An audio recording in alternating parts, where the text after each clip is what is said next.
Hi everyone, it's Robin. Welcome back to my channel. So I had several requests for videos. Some of them are going to take a little bit more time and preparation on my part, and I have got a ridiculously busy couple of days, and so I wanted to put something up. So I think the one that was easiest for me to tackle today, sorry, my pen is here because I've got a list because I'm ready to go because I'm committed to you guys and your questions, was the American expat, like what is it like for an American to live in England? So I think that's probably the easiest one for me to do today. So let's crack on. And I am prepared. It's going to probably be a lengthy one. I've got my tea. Mom is queen, don't you know? And so I've got a list of questions that were asked. And then I think I've put in a few that I think I would have wanted to know prior to ever moving to a foreign country. So here we go. The overwhelming question was, why did I move? You know, why did you leave California for the UK, for London?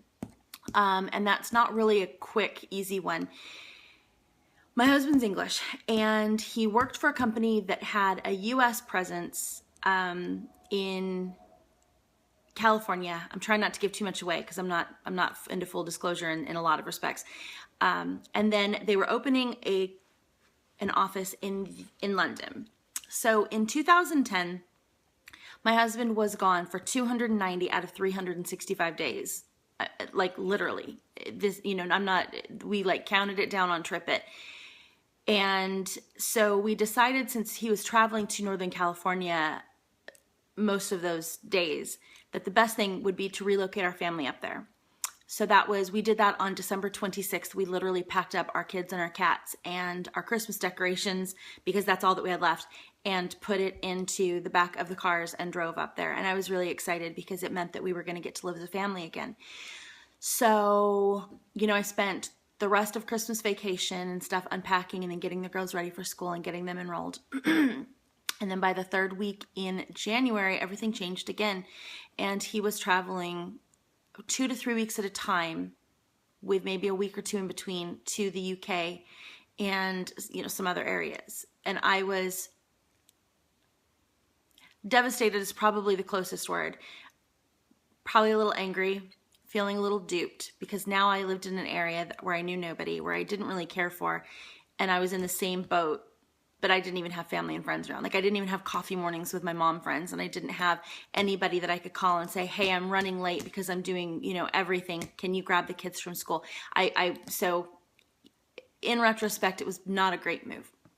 So in sometime around June, after I had just probably thrown a fit, it was suggested by the owner of the company that, why don't you have Robin look for a flat in London for the summer for her and the girls, and you can stay there, you know, and basically, you know, you guys can all be together, you know, while you do the grueling schedule that you have been doing, but at least, you know, you'll get to be home for dinner sometimes. So that's what I did. And I struggled to find a place for long term at that point, because London gets really, really, really, really, really full of tourists in general. But a lot of people come over from like the UAE and the Middle East because, you know, it gets to be so scorching hot. And they come here and they do a lot of shopping. And no disparity on my part. That's just, I mean, Google it is all I'll say. So did finally find a place. And we were supposed to stay for the summer, and it was kind of like, well, you know, I'll probably be finished with the opening of all of this probably by the end of the year. Do you want to just, since the kids are still small enough, do you want to just take the opportunity? And, you know, I would homeschool until the end of the year and keep them, you know, on the American curriculum, and then we would move home in, you know, December, January, and just, you know, live our lives. And yeah, I mean, that sounds amazing. Oh my gosh. So that was the plan. And like November rolled around, and one night I looked at him and I said, we're not going home, or at least you're not coming home, are you? And he says, we're just not where we thought we were going to be. We're nowhere close. So I said, okay, so what are we looking at? Like summer? And he's like, yeah, like summer. And I said, okay, so why don't we just enroll the girls in school and So long story short, that was 2010, 2011, and it is 2014 and we are still here. And the deadlines just kept getting pushed. And at one point I looked at my husband, I said, "You're killing yourself to try and get us home by these deadlines, aren't you?" And he said, "Yeah." I said, "Okay, don't just stop with the deadlines. Just, we live here. It's fine. We're cool." So that is why we moved, in a nutshell. I guess I could have just said for my husband's work and saved you guys 5 minutes and 20 seconds or whatever. But anyway, next question. Second most popular question is, do I like the weather? I actually love the weather. I don't love the rain. I will say that my hair, because I have a decent amount of it and it has a tendency to frizz and go flat at the same time. And oh my gosh, is that not sexy? That's the only thing that I really struggle with the weather here. And it's kind of nasty out today, which is why my hair is sad and pitiful. Other than that, my Southern California girl heart loves that in fall, it is crisp and it is fall outside. My Southern California girl self loves that at Christmas, when we're singing about how the weather outside is frightful, chances are it probably is. At home, I'd be singing about the weather outside is frightful while I was, turning down my air conditioner because it was still, like 93 degrees outside. And all of my Southern California people right now are going, it still is. So I actually like that here we have legitimate seasons. Now summer can prove to be challenging because, as most people know, houses here in the UK are not equipped with air conditioning. And I'm not saying that it gets to be blistering, California heat, but it can get into the high 80s. I think we had a couple of days that were like in the low 90s. And it's brutal. It is brutal in a country that is not set up for it. And, I don't know if this is a fact or something, but cities seem hotter than their actual, I don't know. But there were days when we just didn't know what to do. We were so hot. And I live in a converted dairy barn where you can see behind me, everything's brick. So when it gets hot, we bake in here, almost like gingerbread man. I swear I was ready to put gumdrops down the front. It was bad. So, but overwhelmingly, I actually enjoy the weather. I like bundling up. I really like the clothes that come along with fall, the tall boots and jeans tucked in and scarves wound around and yeah. So in short, yes, I like the weather very, very much. Food. Do I like the food? Britain has been probably not unfairly, because I know that for decades the food is pretty grim. But the food scene here, especially in London, is serious business. I mean, we've got Michelin star, we've got, if a chef is somebody, he probably has a restaurant in London somewhere floating around. And if you're talking about restaurant food, the quality is excellent. I mean, and it's like anywhere though, you're going to run into little restaurants that are junk and you're going to run into restaurants that are fantastic and the meals of your lifetime. And I think that, that's just anywhere. The UK for years had the reputation of having, tasteless, seasonless, bland food. And even the old classic foods I don't really find to be that way. I mean, one of my very favorite meals in the entire world is a Sunday roast dinner, which would consist of a roast piece of meat, generally beef, pork, or lamb, roast potatoes, Yorkshire puddings, gravy, like 3 or 4 different vegetables, root vegetables roasted. I mean, and go out back and pick some apples and make an apple crumble. And I mean, you can't really get much better than that. It's so simple. It's so good. It tastes so nourishing. So yeah, in that respect, I will say in terms of the food here, like when you go grocery shopping, that alone would probably keep me from ever moving back to the States. And hear me out, America, sorry. We don't have the food recalls. We don't have Foster Farms chicken telling us, oh, sorry, we have to, take back 40,000 because salmonella or whatever. Or you don't hear about vegetable recalls, from the grocery stores or Costco. Like, we don't have those things because I don't know if the laws are different. I don't know if the public demands more transparency with the provenance of their food. I don't know what it is, but what I'll tell you is that I like knowing that the government has my best interest at heart in terms of the food supply here in this country. I'm not saying that there are no junky things, on the market. I'm not saying that, that there's never any issues. I'm just saying that it's not commonplace the way it is at home. And I see it on the news all the time. So that's kind of the food situation. I like the quality here is just different. It's better in a lot of ways. Like dairy, so much better here. Have I done the tourist things? Have I gone to Buckingham Palace? Have I gone to Big Ben? Blah, blah, blah. Yeah, I mean, I've been to Buckingham Palace. I've not done like the big changing of the guard thing. I've not done the tours because I don't know, that kind of stuff. It's just not me. Like I haven't gone through the Tower of London. It's I probably will at some point. I'm just not. I don't like to wait in line and do the big touristy thing, and it's expensive to do it. But we have done there's like a boat tour that you can take along the Thames. And from the Thames, you can see you can see St. Paul's Cathedral, you can see the London Eye, you can see Big Ben, you can see like all of the things. We've been to Greenwich, you can see the Houses of Parliament. I mean, you can see pretty much everything. We've been to Greenwich several times. Greenwich is really neat. And that is, for those of you who don't know, if you're ever looking at a clock or like a time, something that says GMT, that means Greenwich Mean Time. So time, I'm not gonna explain this right. Time is set from Greenwich, London. So Greenwich is like, I don't want to say it's like the world clock, but Greenwich Mean Time is 0. So that's where time starts. I'm not explaining it. So right now in London, it's whatever time it is. I don't even know. And everything is 8 hours ahead, 8 hours behind, 5 hours, 3 hours, whatever. And this is kind of like where time is. Whatever. Google it. Yay. Okay. So have I done the church?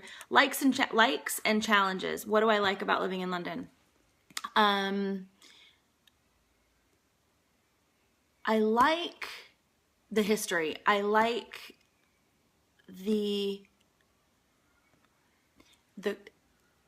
quaintness, and it's not, I'm not talking about the history like, because everything is, hundreds and hundreds of years old. It's the traditions. It's the traditions that are set in place. So the way things are done, they really don't mess with it a lot of the times. So for instance, there's a big healthy initiative thing in all of our schools, and our schools are like, we have to teach nutrition. But we still have a cake stall every Friday, which is where classrooms bake cakes to sell.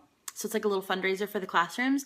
And you just bake whatever you want and the kids buy it, and it's like, 40 pence, which is like 65 cents, for a piece of cake or a couple of cookies or whatever. And that's just, it happens because it's always happened and it will always happen. And it's just, something that we do. What other things do I like? I like the relaxed attitude towards alcohol. Hear me out. For instance, and everybody from America is just going to be like, what? We have at school, we've got like a Christmas fair that we put on that is like all the classes do like a little stall. And then, we serve food, international food and whatever. And without fail, we have a bar where we serve. So like at Christmas fair, we will serve mulled wine, which is, oh my gosh, so good. At the summer fair, we will have Pimm's and beer and wine. And at fireworks night, which would be not the same meaning, but in terms of celebration, equivalent to like a 4th of July. Bonfire night it's called, or fireworks night, but bonfire night is beginning of November. And we put on a rather grand thing at our school, and we just serve so much alcohol, and it's served on the school premises, and you apply for a license that costs us, I want to say 41 pounds or 32 pounds, or I don't even know, something. And they don't even say like, make sure you're not even told to card anybody, because it's just a much more lax attitude towards drinking here. And I'll be honest, I see people here that they're having a good time, where if I saw them at home, I'd be like, ooh, they're a raging alcoholic. I don't know why I feel why there's a difference in the way I feel about it here versus there, but you know, there it is. Challenges. You know, that's going to kind of go into things that I miss about about you living in America. So I'll just launch into that. Challenges are, in London, you don't just get in your car and drive. Well, at least I don't. There's no need to. There's so many modes of public transportation, but getting around London in a car can be pretty grim. And yeah, so I miss the freedom of not having to check a bus schedule, or you know, having to carry my bags when I do go shopping and things, you know, whereas you don't just stick them in the trunk of your car. Things I miss about America. Oh my gosh, I miss good Mexican food. Tacos, man. I would do really, really, really bad things for a good plate of tacos with refried beans with rice. And I'm going to stop there because I can't even. I miss Target. Oh my God, do I miss Target. Right this second, if I could be anywhere in the world, it would be a super Target with the Starbucks in the front, and I would get a upside down iced caramel macchiato, and I would walk every blessed aisle of Target, including automotive and pets, even though I have no cats and I have no and just because I could, I would walk every single aisle and I would buy all of the things, and I would not be sorry just because I could. I miss Target so much. I miss Nordstrom. They're all gonna be shopping related. Like I'm not cool and being like, oh, I miss my family, and like, no, I miss the shopping and those sort of things. But then we've got great shopping here. There's a lot of things that I love here. But yeah, I would say that my top are Target and tacos. And if I could have a taco inside of Target, I think I would probably die of happiness, and then you'd have to bury me in housewares. And I would actually probably be cool with that. If I were to move home, though, things I would miss about the UK, I would legitimately miss the weather. I would probably miss the grocery situation. I would miss the fresh, healthy, organic produce. I would miss our little area that we live in. We live in an area that's got a separate butcher and a separate cheese shop and a separate fishmonger, which is a fish shop, and several like really good tailors and just those sorts of things. We have a pub. We have all these things. So I would miss those things. I would miss the ability to, like here, going from London to like Paris is similar to going, for California people, going from like California to Las Vegas, or going from like New Jersey into New York. You can do it by car. You just go through the channel, which is like you park your car in a train and then you get out and you go under the water, and or you can take the ferry across, or you can take the train across, or you can fly across. I mean you can't walk, but that's about it. So I would miss that. And then I would miss kind of the cultural differences. I like it here. And this is going long. I'm sorry, guys. Differences in education. This is a big one. I prefer the education here. I'll just say it. And the main differences are, okay, so right now I have a daughter who is 11, which at home would put her into what, 6th grade. Here she would be considered year 7. When they start out the grades, it's different than the preschool, kindergarten, first. It's just they start them at a different point. It's hard to explain. So right now, my girls would be, if they went home, they would be extremely, extremely behind in maths, Common Core aside. And if that right there, Common Core is probably the single most reason I would never move home. Not while my kids are school age. Sorry, America, but I don't know what y'all are doing with that, but please. So they would be extremely behind in maths, but leaps, bounds, like you couldn't even see how far ahead they would be in literacy as well as history. So they spend a lot of time in elementary school teaching about American history. And then I know that they spend all of like 5th grade doing California history. And don't get me wrong, it's good to know these things, but I think an entire year is a bit much for a state, that a country that's only been around since more or less the 1800s. I mean, when you really get down to, the state as it functions, my girls can tell you, they can tell you more about the like World War I and World War II than the average American could probably tell you. They can tell you the different players and the ideologies behind why they were in the war, and and when they came into the war. I mean, it's amazing, and it's great, and it's it's interesting to see the difference in their education that they're getting now versus the education that I got at home. And I went to good schools. And because here everything is more local and public transport is easier, my girls go on a lot of school trips. So they go on a farm trip in Wales to go spend a week there to just work on a farm and see how it works and how the food chain works and things like that. My daughter will be going on a ski trip this spring to France for 8 days. Just those sorts of things. My daughter last year, they went on a day trip to France to go make cheese and make crepes and eat lunch on the beach. I mean, these things just don't happen in California because the cost of going on a class trip is so high because of the transportation costs. So the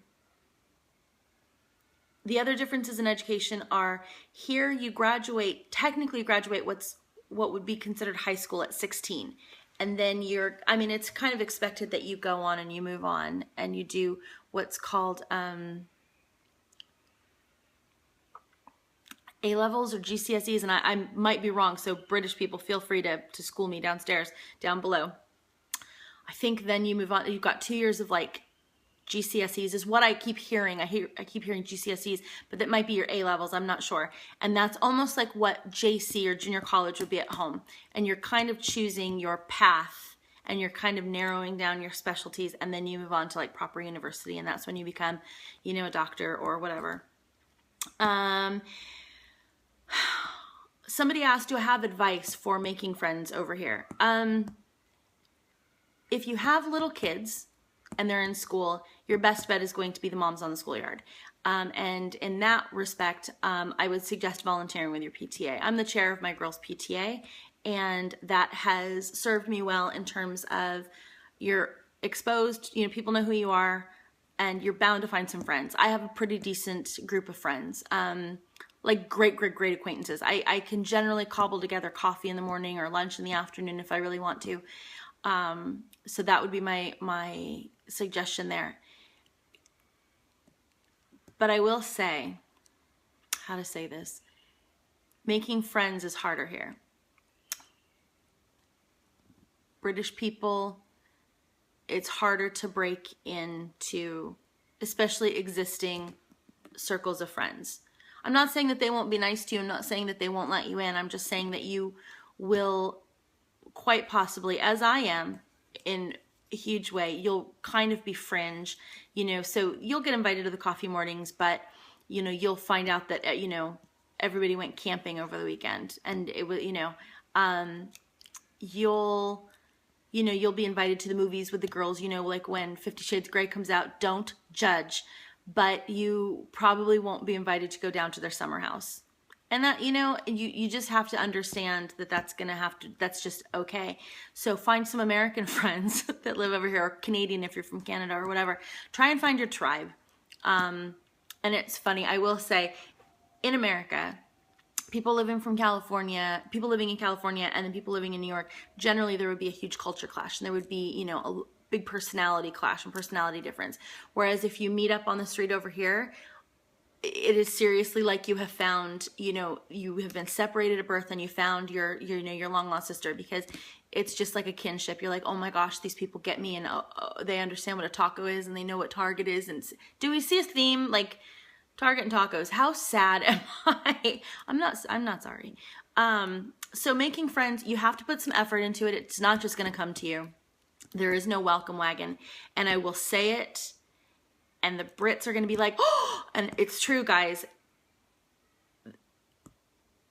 they're not always the most welcoming bunch. And especially to an American who's, like I, have a tendency to be probably a little louder than they prefer, a little bit more crass than they prefer. I am all the things about America that they generally don't like. I mean, you know, not like guns and eagles and freedom, heck yeah, but America, but, you know, I probably have more of like the, no, we can totally do that, like, you know, attitude. I'm probably stepping on all kinds of toes, just wrecking international relations everywhere I go and whatever. Biggest day-to-day differences. Oh gosh. I didn't read that one. I just jotted it down. Biggest day-to-day differences. The way you go about daily life. You know, like I said, so there is no getting in your car. Well, no, I shouldn't say there is no getting in your car and going. I'm talking about living in central London. Here in central London, you can get in your car and you can go anywhere you want. There's just no place to park when you get there. There's no parking lots really. Not the way, you know, you would go to a mall or like a Target. I think I need to go home and visit. What do you guys think? I think I need to go see Target and just walk in and smell the Target smell. So you can get in your car, I mean, you can go, but there's really no place to park. And there aren't shopping centers the way there are in the US, like we're used to, you know, where you're gonna have like a Target and like a CVS and like a couple of restaurants and, you know, a shoe place and a nail place. It doesn't really, those don't exist because there just isn't the space. So I would say the biggest difference is you have to plan your outings a little bit more seriously, you know, so you don't just get in your car and go, you know, get to Target and get your stuff and put it in the trunk of your car and then go to the next shop and then go to the next shop. You have to be a little bit more mindful. So you have to think to yourself, okay, so I need to get these things done this week. What's next to each other? Okay, so I can go to the West End and I can get this, this, and this done. And then on Wednesday, I'll get this. So, and then you have to carry your stuff everywhere. So I rely a lot on ordering. I will say this is awesome. Oh, some of y'all are going to be jealous. You can order your groceries here, and I know online, and I know that a lot of places have that, but not to this extent. There is nothing that I can't order from the grocery store, and I can order from any grocery store I really want to. And it's pretty much perfect and fantastic. And you book a slot, and they just arrive, and they unload it. They take the bags, and they put them into your house for you, and that's pretty much fantastic. So I can grocery shop in my chair, on my laptop, with my hair in a towel and zit cream on my face at 11:30 at night. And it frees up a lot of time because grocery shopping here can be quite a faff. You have to, you know, get there, you have to go, you have to do your grocery shopping, and then you have to either call a cab or have a cab out front waiting for you to take you home and then unload it, or you have to arrange delivery at the store and get all that taken care of. Whereas the online shopping is just so easy. And I know that in the past, in the States, when they've done it, you know, you always end up getting your bread is all crushed and your bananas are too green, or, you know, you can specify with like Waitrose, which is who I shop with. I can specify, I want 7 bananas and I need 3 of them to be ripe and ready to go, like kind of with the brown spots. And then I need 4 of them to be yellow.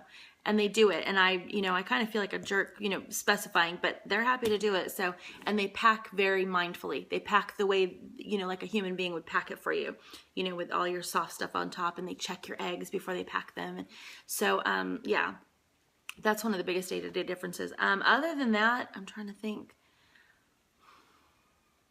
I'm going to come up, there's going to be 752 things that I'm going to remember as soon as I turn off the camera, but there you go.